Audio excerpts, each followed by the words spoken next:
Assalamu alaikum wa rahmatullahi wa barakatuh. You have to excuse, I'm a little preoccupied. I'm driving and we just had 2 more inches of snow here in my city, unfortunately. I'm not a winter guy by any stretch of the imagination.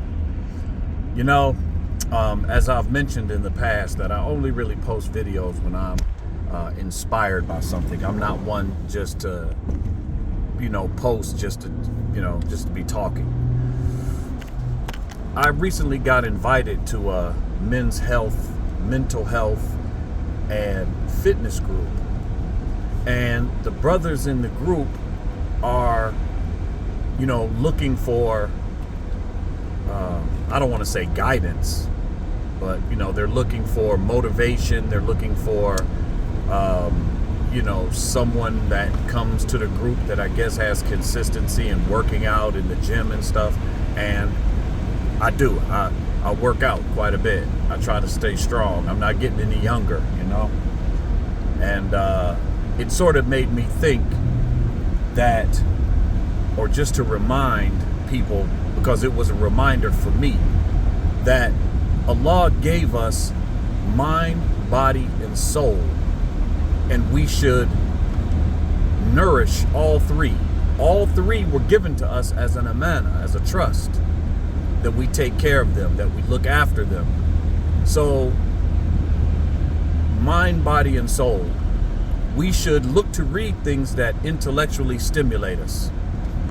Sorry about my phone here. We should look to read things that intellectually stimulate us. We should look to read things that add to our vocabulary and add to our mental capacity, things that are mentally and intellectually rigorous to us. It doesn't really matter what it is.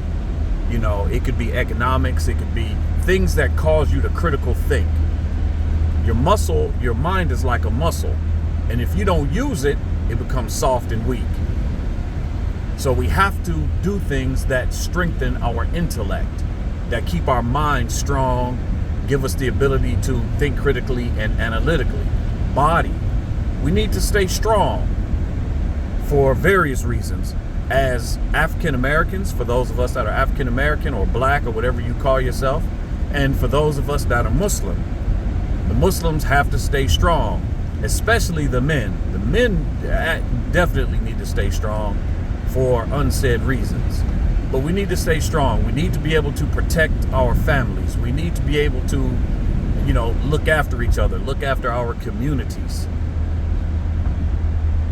And as far as the soul goes, which is actually the most important, because the mind and the body are finite and they're going to pass away. And what's going to be left is your ruh, your soul. To nourish your soul by way of learning and implementation of Islam.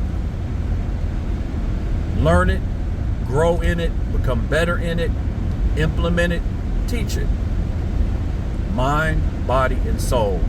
That's just a short message that I had that was going through my mind when the brothers invited me into the group. The importance of nourishing all 3 of those, because all 3 of those were given to us by Allah, and they are an amana. So we have to respect that trust that was given to us, and we have to do our best to become the best of who we are. All right, so hopefully that made sense. Assalamu alaikum wa rahmatullahi wa barakatuh.